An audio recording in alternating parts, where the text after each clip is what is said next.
귀여움이 초과 이상으로 넘치는 생명체가 있습니다. 그 생명체를 애완동물처럼 키우는 한 청년이 있습니다.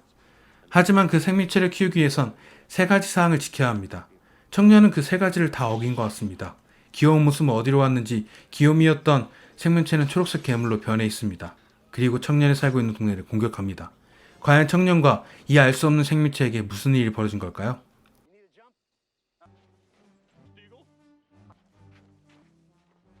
차이나타운의 랜드펠처라는 발명가가 어느 골동품 가게로 향합니다. 랜드펠처는 지하에 이어져 있는 가게로 들어갑니다. 그곳에서 신비한 노래소리를 내는 생명체를 발견합니다. 그리고 그 생명체를 아들에게 선물하기 위해 구매를 합니다. 하지만 가게의 사장은 판매하지 않는다는 말을 합니다. 포기하려고 가려던 랜드펠처를 가지고 집으로 향합니다. 시간은 흘러 크리스마스가 됩니다. 랜드펠처가 사는 도시는 크리스마스 파티를 즐기기 위한 파티 준비로 한창입니다. 그 도시에 랜드의 아들 빌리 펠처가 은행에 출근합니다. 그리고 한 진상처럼 보이는 여자가 찾아옵니다. 자신의 장식품을 빌리가 키우는 바니라는 강아지가 망가뜨렸다고 합니다. 화를 내며 바니를 기가에 넘겨 안락사를 시키라는 협박을 합니다. 그 순간 바니는 그 말을 알아들었는지 여자에게 달려들어 들고 온 장식품까지 깨뜨리고 맙니다. 은행에서 한바탕 사고를 친 빌리는 잘릴 위기를 맞으며 집으로 퇴근합니다. 집으로 돌아온 빌리는 어머니와 아버지를 기다리며 식사 준비를 합니다. 그날 저녁 아버지 랜드펠처는 아들 빌리에게 차이나타운에서 구매한 신비의 생명체 모가이를 선물합니다. 귀여운 외모의 모가이를 본 빌리는 한순간 마음을 뺏깁니다. 선물을 받은 빌리는 기념으로 어머니에게 부탁하여 사진을 찍으려 합니다. 그 순간 모가이는 카메라 플래시를 본 후 도망을 칩니다. 아버지 랜드는 빌리에게 전달하지 못했던 경고 3가지를 전달합니다. 그 3가지는 모가이를 구매해야 했을 때 전달받은 사항이었습니다. 빌리는 3가지 경고를 전달받고 모가이를 돌봅니다. 빛을 조심하며 모가이와 행복한 밤을 보냅니다. 다음날 빌리 집으로 이웃집 꼬마 비트가 놀러옵니다. 빌리는 놀러온 비트에게 모가이를 보여줍니다. 모가이를 한번 안아보려 합니다. 하지만 비트는 실수로 모가이에게 물을 쏟고 맙니다. 모가이는 통증을 느낍니다. 덜덜 떨며 본인의 피부 한 덩어리가 떨어져 나갑니다. 그리고는 다른 모가이가 생겨납니다. 그렇게 물을 맞은 몸에서 모가이 5마리가 더 만들어집니다. 근데 어딘가 모습과 행동들이 제각각처럼 보이는 다른 5마리의 모가이들입니다.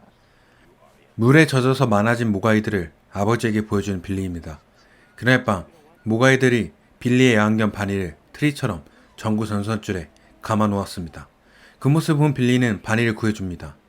다음날 빌리는 모가이의 이상현상을 알아보기 위해 헨스라는 과학 분야 전문가를 찾아갑니다. 그리고 헨스에게 모가이를 보여줍니다. 그 자리에서 물에 반응하여 새로 생겨나는 모가이를 보여줍니다. 헨스는 모가이를 연구하기 위해 빌리에게 모가이 1마리를 받습니다. 헨스는 모가이의 정체를 밝히기 위해 피를 뽑아냅니다. 그날 밤 빌리는 5마리의 모가이가 배고픔에 난리치는 것을 봅니다. 자장전을 체크한 후 5마리의 모가이들에게 치킨을 줍니다. 배고팠는지 환장하며 먹어칩니다. 외모와는 다르게 먹성은 반전이네요. 다음날 빌리 방에 모가이 5마리가 변태를 거치듯이 번데기 형태가 되어버립니다. 그 모습을 본 빌리의 어머니는 자정 후에 먹을 것을 주었냐는 말을 합니다. 하지만 빌리는 자정 전에 치킨을 주었다고 말합니다. 순간 시계를 본 빌리는 이상함을 느낍니다.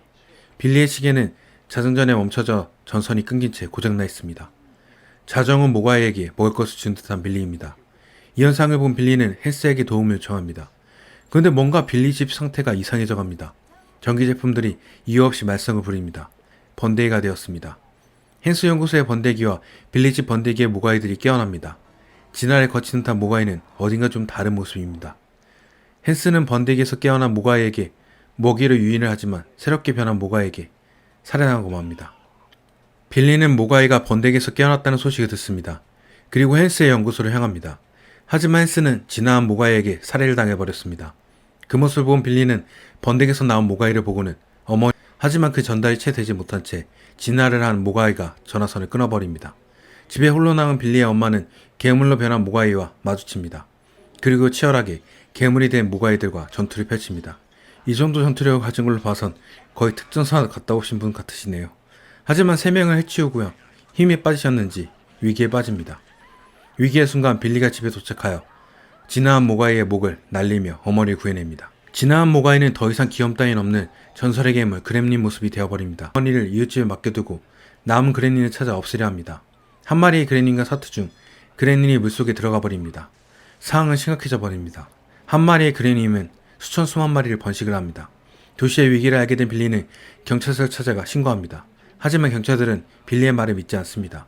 그렇게 번식해버린 수천 수만 마리의 그레님들은 빌리의 마을을 아수라장으로 만들기 시작합니다. TV에 안떼나는 기분으로 트럭들을 몰아 집들을 부수며 사람들을 공격합니다. 동네의 주민들은 그렘린의 공격을 받으며 공포에 떨기 시작합니다. 사람들을 인정사정 없이 공격하는 그렘린을 실제로 본 경찰관들은 이제서야 상황 파악을 하기 시작합니다. 그래도 생각이 없는 괴물 같지는 않습니다. 그렘린들은 말도 조금씩 하며 게임도 합니다. 술집에서는 아예 술파티를 펼치며 지들끼리 진상짓을 펼칩니다. 그 많은 무리 중에 분위기 잡는 아웃사이더 그렘린도 있네요. 참나 어이가 없네요. 이 사태의 원인 제공자인 빌리는 여자친구와 감상에 빠져 있습니다. 네가 그럴 때냐? 아무튼 빌리는 그렘린을 없앨 방법을 찾아 나섭니다. 환상의 크리스마스가 환장할 노릇의 크리스마스가 되어버렸네요. 아까 제가 그렘린의 생각을 좀 한다는 말을 수정해야겠습니다. 약간 모질이 같은 그렘린입니다. 아니 원래 저렇게 또라이거나요? 그렘린은 극장에서 만화를 단체 관람하고 있습니다. 멍청한 짓을 하면서도 말입니다. 그 모습을 본 빌리는 그렘린을 몰래 보일러실로 향합니다. 극장에 있는 그렘린들을 가스 폭발로 없애버리는 듯한 빌리입니다. 빌리의 계획을 눈치챘는지 그냥 사람 공격하는 것을 좋아하는지 아무튼 그레닌들은 단체로 도망가는 빌리를 쫓습니다. 그런 그레닌들을 극장에 가두고 극장을 폭발하는데 빌리는 성공합니다. 남은 그레닌이 있어 보이는 반대편 가게를 발견한 빌리는 그곳으로 향합니다. 대형마트처럼 보이는 가게에서 빌리는 그레닌과 전투를 벌입니다. 자신이 데려온 모가이를 여자친구에게 맡긴 채 말입니다. 그레닌과 전투를 벌이는 빌리는 생명 위험까지 느낍니다. 그 시각 빌리가 데려온 모가이가 빌리의 여자친구의 눈을 피해 단독 행동을 합니다. 그레닌과 전투 중 위기를 맞은 빌리입니다. 위기의 순간 그레닛이 빛에 약하다는 점을 기억한 빌리의 여자친구는 조명을 켭니다. 그렇게 위기를 모면하는 빌리입니다. 빌리의 모가이는 빌리를 구하기 위해 장난감 자동차를 타고 빌리가 있는 곳으로 향합니다. 총으로 빌리를 공격하는 그레닌을 본 모가이는 그런 그레닌을 향해 조명 공격을 합니다. 자신의 몸을 던져 빌리를 구해내는 데 성공합니다. 마지막으로 남아있던 그레닌은 빛에 녹아버려 죽습니다. 죽은 모습까지 확인한 빌리와 아버지 랜드, 여자친구는 빌리의 집으로 향합니다. 그레닌 소동이 끝이 난 듯 싶습니다. 그리고 빌리의 집으로 모가이가 있던 상점의 사장이 찾아옵니다. 그리고는 모가이를 다시 데려갑니다. 그렇게 돌아가는 모가이는 빌리에게 인사를 하며 영화는 끝이 납니다. 이상 영화 그렘린 1 소개편의 철수였습니다.